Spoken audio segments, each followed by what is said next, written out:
Well, welcome to Ask Anything. Ready, Brian? Here's your question of the day. I found that the biggest struggle in my life is pride. It actually scares me because I've heard pride is one of the worst sins. What's the best way for someone to overcome pride?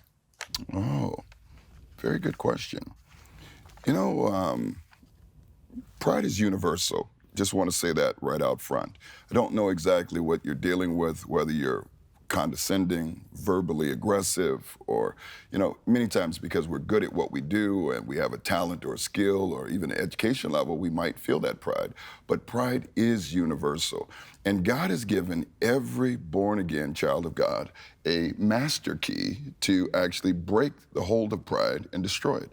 And it's in their formation, because when we come to Christ, it's faith that displaces pride and the power of God comes into a life. So what you need to do is go back to your formation. Where were you? What were the circumstances when you got saved?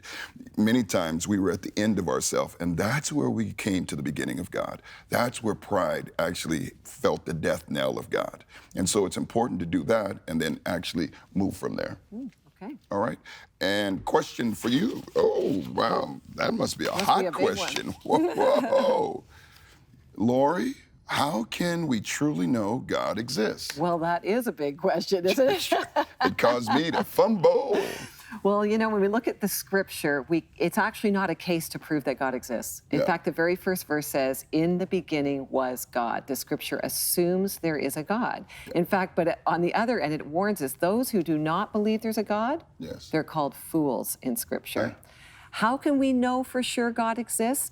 Well, one of the things is the scripture tells us that actually it requires faith, that faith pleases God. And part of knowing and believing that God exists is by putting our faith in him. It says, without faith, it's impossible to please God, because anyone who comes to him must believe that he exists and that he rewards those who earnestly seek him, Hebrews 11:6. So there's an earnestly seeking after God. And here's another factor that we need to pay attention to.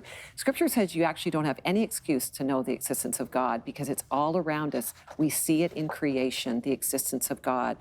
Romans 1:19 and 20. Ever since the creation of the world, his eternal power and divine nature, invisible though they are, have been understood and seen through the things he has made. So they are without excuse. And there you have it. There you go. Ask anything. Thank you for your questions. We'll be right back.